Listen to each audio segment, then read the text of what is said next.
Shalom teman-teman. Siang hari ini kita mungkin masih di rumah kita masing-masing. Tetap semangat ya. Oke, Kak Hendro juga tetap semangat. Kami sama-sama tetap punya iman dan pengharapan yang besar di dalam Yesus Tuhan. Karena apa? Karena Tuhan yang memerintahkan kita untuk kita bisa diperintahkan oleh damai sejahtera Allah di dalam hidup kita. Oke. Sebelum Kak Hendro akan sharing tentang firman Tuhan hari ini, yuk sama-sama kita tundukkan kepala kita mau berdoa sama-sama. Bapa, di dalam nama Tuhan Yesus, Tuhan, kami bersyukur Tuhan buat hidup kami masing-masing. Kalau kami masih sehat, kami masih kuat Tuhan, kami masih semangat di dalam Engkau Tuhan, kami bersyukur Tuhan. Dan kami mau Tuhan tetap belajar firman-Mu Tuhan dari hari tiap hari, supaya kami semakin hari semakin mengenal Engkau, semakin hari semakin mengasihi Engkau, semakin hari semakin cinta akan Engkau Tuhan. Terima kasih Yesus, terima kasih Tuhan buat kebenaran-Mu, buat firman-Mu Tuhan, buat hari ini. Biar Engkau sendiri Tuhan yang menuntun hidup kami dari awal, pertengahan hingga akhirnya Tuhan. Dan Engkau sendiri Tuhan yang berbicara kepada kami Tuhan. Lewat firman-Mu Tuhan, biarlah itu akan berbuah berlipat-lipat kali ganda di dalam hidup kami. Baik itu 10 kali lipat, 60 kali lipat, bahkan 100 kali lipat Tuhan. Terima kasih Yesus, kami percaya bahwa firman-Mu, bahwa salib-Mu Tuhan, bahwa penderitaan-Mu Tuhan, itu akan membawa perubahan di dalam hidup kami. Terima kasih Bapa, di dalam nama Tuhan Yesus, kami berdoa, kami mengucap syukur. Yang percaya katakan, amin. Oke, teman-teman, bulan April ini kita akan khusus berbicara tentang bagaimana apa yang Yesus telah perbuat di dalam hidup kita. Perbedaan apa yang sudah Tuhan Yesus perbuat di dalam hidup kita. Lewat apa? Lewat karya salibnya. Nah, teman-teman, istilah salib pertama kali itu digunakan oleh bangsa-bangsa Persia, bangsa Yunani, kemudian bangsa Roma itu untuk menghukum tahanan atau orang-orang yang melakukan kesalahan atau budak yang melakukan kesalahan, yang memberontak dengan hukuman yang paling hina, yaitu dengan salib, yang dalam istilahnya adalah salib. Nah, tentunya hukuman ini adalah hukuman yang sangat keji pada waktu itu, dan itu digunakan untuk menghukum budak dan orang-orang asing yang memberontak. Nah, bagaimana kalau dengan teman-teman sendiri? Kira-kira kalau Kak Hendro sebutin arti kata salib, apa sih yang terlintas di dalam pikiran kalian? Oke, banyak orang yang berkata bahwa salib itu kebodohan. Salib itu simbolnya orang Kristen. Salah satu metode dari hukuman mati. Salib itu adalah penderitaan, beban, atau bahkan beberapa dari kita berkata bahwa salib itu aksesoris, Kak, aksesorisnya orang Kristen. Betul tidak? Banyak orang yang memakai kalung salib, cincin salib, terus kemudian anting-anting dari salib. Teman-teman, apakah cuma seperti itu arti salib Kristus? Mungkin seperti itu yang dunia definisikan tentang salib Kristus. Tetapi demikian juga firman Tuhan hari ini kita coba buka di dalam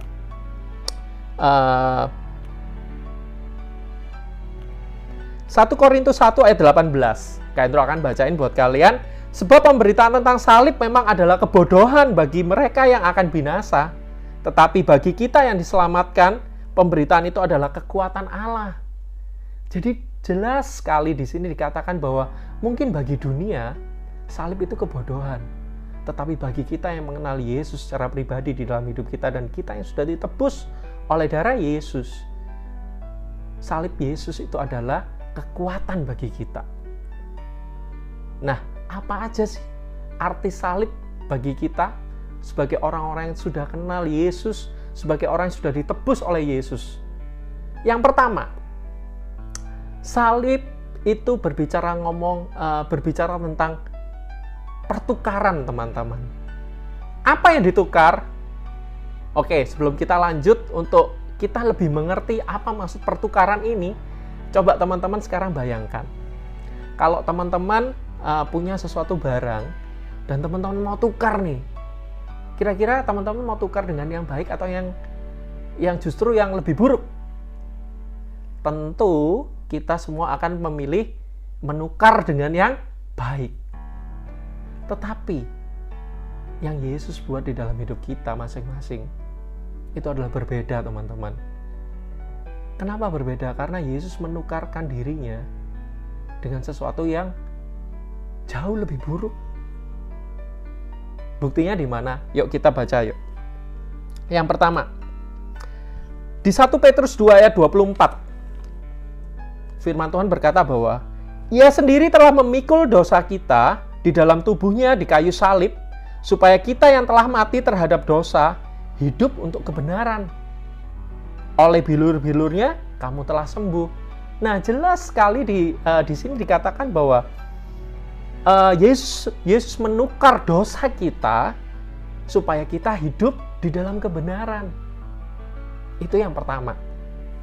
Apalagi yang Yesus tukar?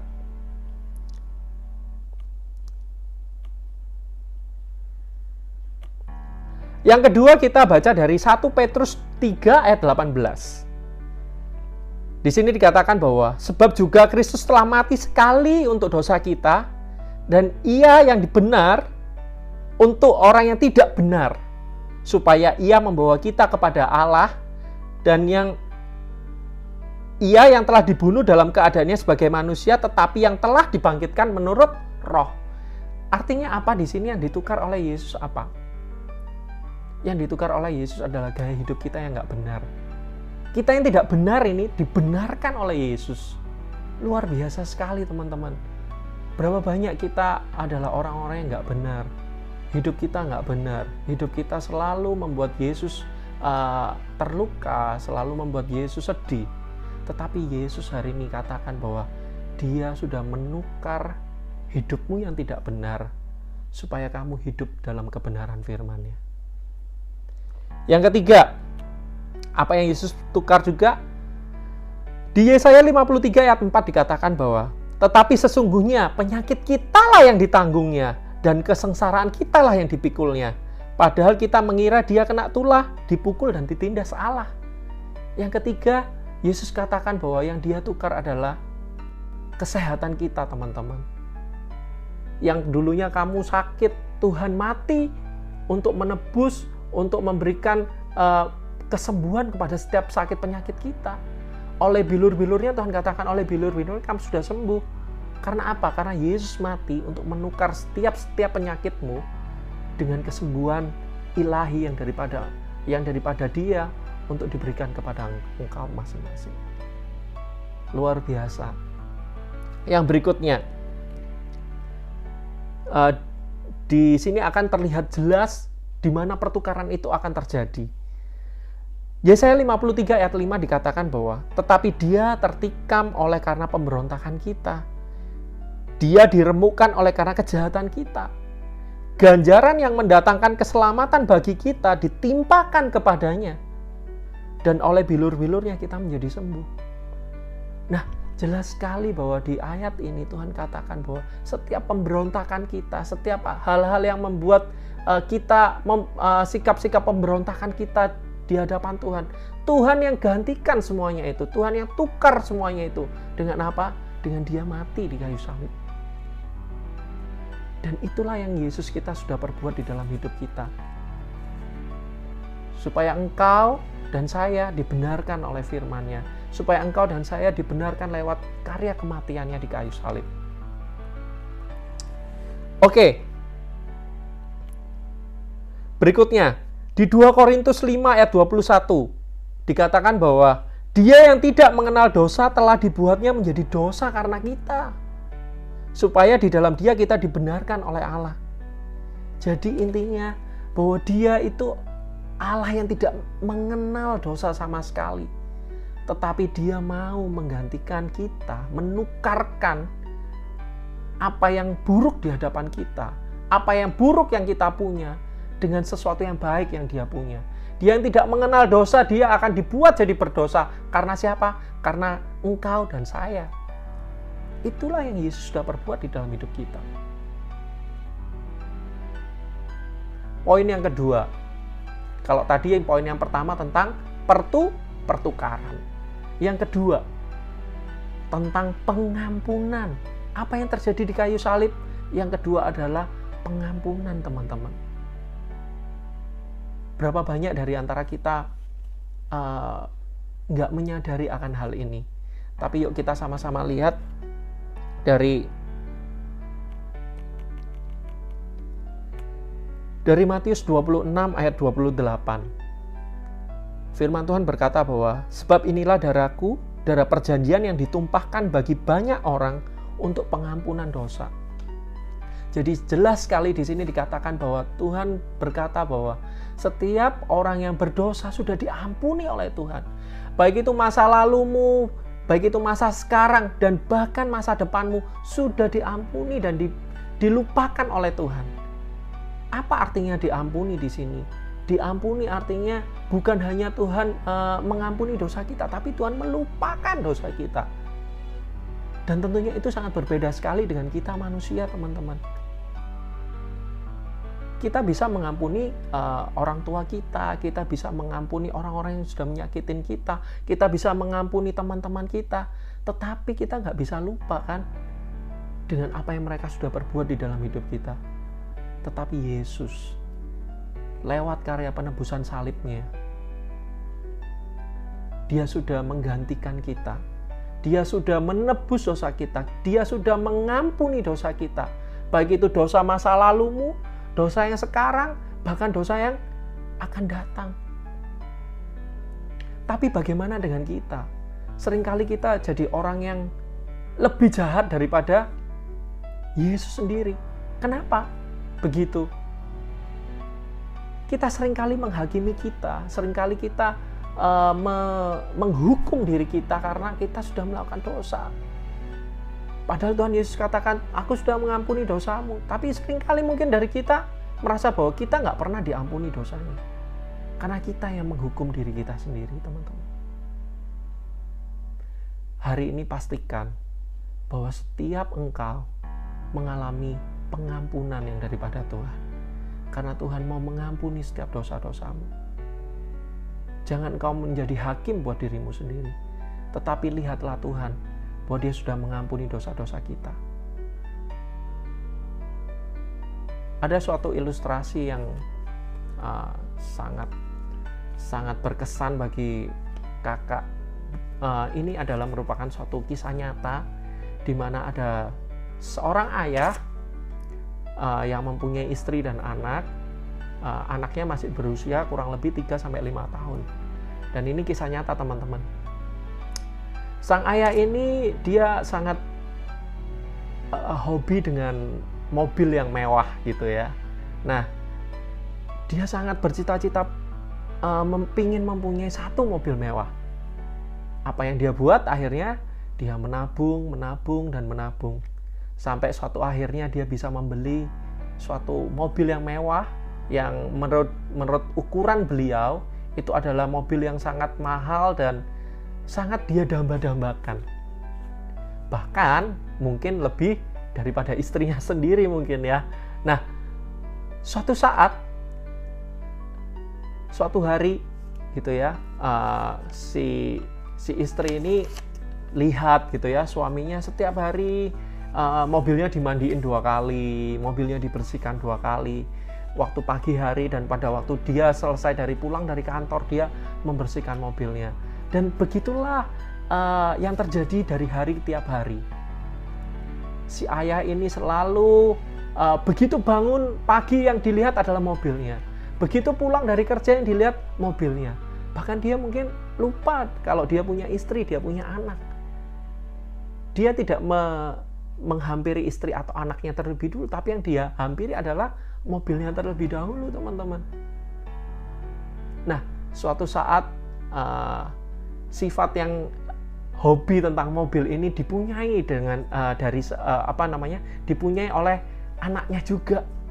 Nah, anak yang 3 tahun sampai 5 tahun ini dia juga gemar dengan mobil-mobilan. Nah, singkat cerita si anak ini mempunyai mobil-mobilan gitu ya. Nah, dan dia bermain-main, mobilnya dimainin di mobilnya papanya gitu, di mobilnya ayahnya. Dia buat dimaju mundurin. Alhasil apa, teman-teman? Mobil yang mulus tadi yang mandinya 2 kali sehari. Baret-baret semua teman-teman. Tanpa anak ini, tanpa dia merasa bersalah, ya dia cuman main, terus kemudian tersenyum, terus kemudian dia senang sekali hari itu. Singkat cerita, setelah dia bermain, dia kembali ke kamarnya. Kemudian bisa ditebak teman-teman apa yang terjadi pada waktu ayahnya pulang. Setelah ayahnya pulang, yang dilihat bukan istrinya, bukan anaknya, tetapi mobilnya. Nah, pada waktu dia melihat mobil itu, apa yang terjadi? Sang ayah marah besar. Karena apa? Karena dia lihat mobilnya sudah rusak semua. Cat-catnya mengelupas di mana-mana. Dari setiap sisi, mulai dari satu pintu depan sampai pintu belakang sampai di belakang, itu pun semua tidak lepas dari baret-baret yang ada. Dia marah besar, dihampiri istrinya, dia katakan, siapa yang sudah merusak, yang membuat lecet dari cat mobil saya? Kemudian istrinya berkata, aku nggak tahu, bukan aku. Kemudian dia panggil pembantu-pembantu rumah tangganya, orang-orang asisten di rumah tangganya, diinterview semua, ditanyain semua, siapa yang membuat mobil ini sampai seperti ini. Dan semuanya pada chaos pada waktu itu, kacau. Karena mereka nggak tahu siapa yang membuat mobil ini jadi lecet. Dan tiba-tiba si anak yang berumur 5 tahun itu kemudian dia muncul. Kemudian dia membawa mobilnya. Papa, tadi aku sudah bermain-main di mobilnya Papa. Dan aku meninggalkan bekas-bekas yang bagus loh Pak. Ini mobilnya bisa lewat di sini. Kemudian sang ayah dengan amarahnya yang begitu luar biasa, dia kemudian ambil anak itu, kemudian kemudian sang ayah ini menyuruh anak itu untuk memperlihatkan tangannya, kemudian tangannya dipukul dengan mobil-mobilan yang anaknya punya tadi, dipukul berulang-ulang.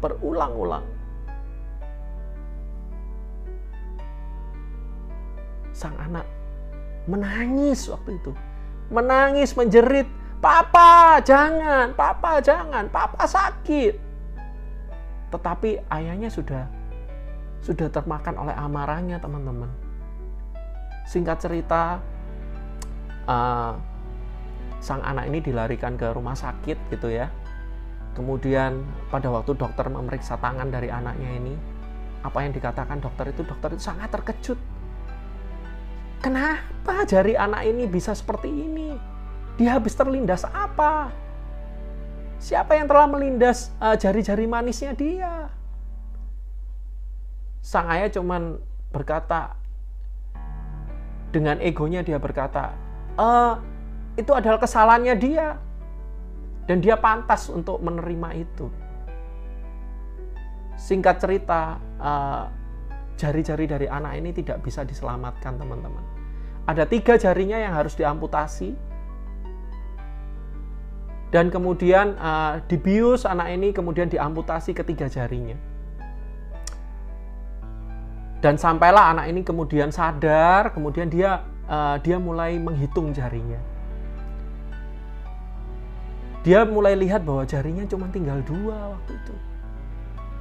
Terus dia berkata kepada papanya, kepada ayahnya, Papa, kenapa jariku tinggal 2?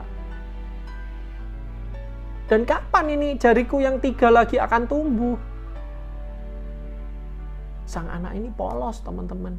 Dia berpikir bahwa ketiga jarinya akan bisa tumbuh kembali seperti semula. Setelah mendengar apa yang dibicarakan oleh sang anak ini, sang ayah menangis luar biasa sejadi-jadinya. Dan dia pergi dari rumah sakit itu, yang dilakukan adalah cuma satu. Dia tanpa berpikir panjang, dia ambil baygon di rumahnya, kemudian dia minum baygon itu. Dan bisa ditebak apa yang terjadi. Dia bunuh diri dengan cairan baygon itu. Suatu hal yang miris teman-teman, bahwa pada waktu kita tidak bisa mengampuni diri kita sendiri. Padahal Yesus, dia mati di kayu salib untuk mengampuni setiap engkau dan saya, supaya setiap engkau dan saya diampuni olehnya. Hari ini, rasakan bahwa pengampunannya sempurna di dalam hidupmu. Oke, poin yang ketiga. Poin yang ketiga kita akan berbicara bahwa pada waktu penyaliban Yesus, pada waktu Yesus disalib, apa yang terjadi? Yang terjadi adalah penebusan. Kalau yang pertama tadi masih ingat, ada pertukaran. Yang ditukar itu apa? Yang ditukar itu dosa kita, yang ditukar itu adalah sakit penyakit kita. Yang ditukar itu apa? Setiap apa yang nggak benar di hadapan kita, yang di hadapan Tuhan, Tuhan benarkan itu. Yang kedua adalah pengampunan. Yang ketiga adalah penebusan. Mari kita baca sama-sama di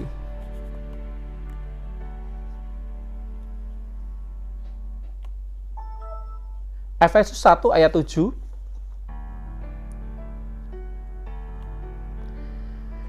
Firman Tuhan katakan bahwa sebab di dalam Dia dan oleh karena darahnya kita beroleh penebusan, yaitu pengampunan dosa menurut kekayaan kasih karunia-Nya. Jadi jelas di sini bahwa dikatakan bahwa kita beroleh penebusan kita, yaitu pengampunan dosa kita. Yang kedua, kita baca dari Markus 10 ayat 45. Firman Tuhan katakan, karena anak manusia juga datang bukan untuk dilayani, melainkan untuk melayani dan untuk memberikan nyawanya menjadi tebusan bagi banyak orang.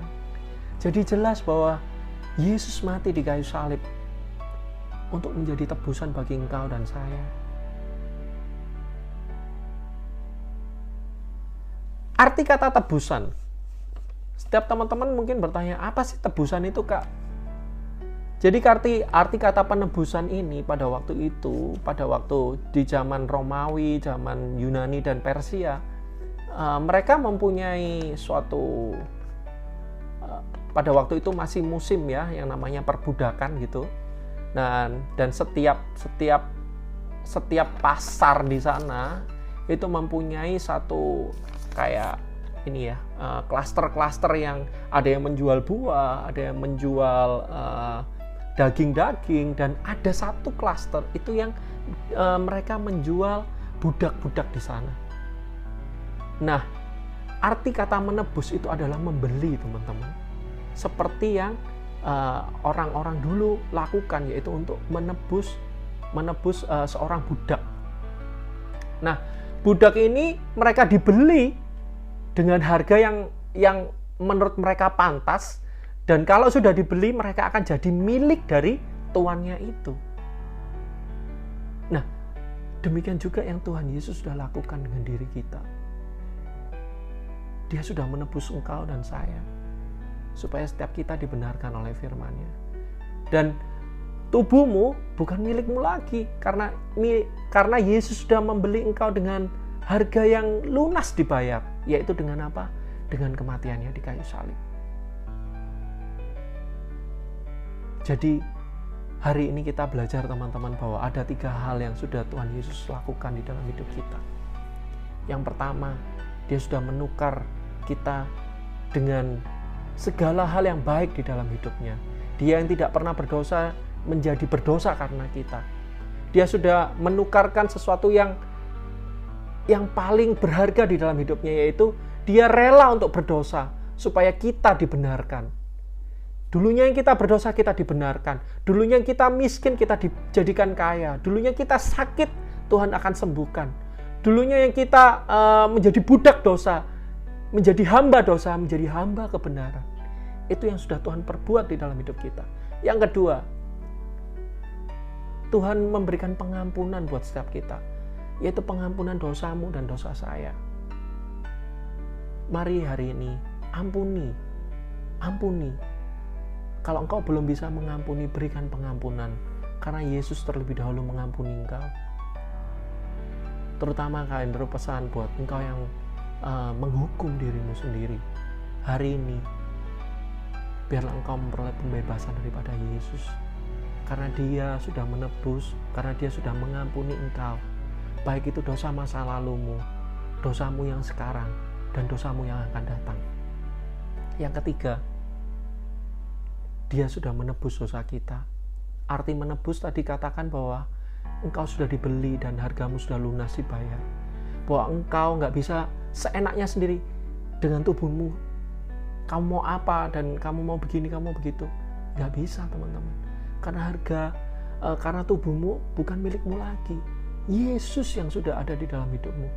Dia yang akan jadi Tuan dan Raja di dalam hidupmu. Dia yang akan jadi penguasa tunggal di dalam hidupmu. Dan Dia akan menjadi satu-satunya di dalam hidupmu. Mari pada siang hari ini kita pejamkan mata kita mau berdoa. Bapa, di dalam nama Tuhan Yesus, Tuhan,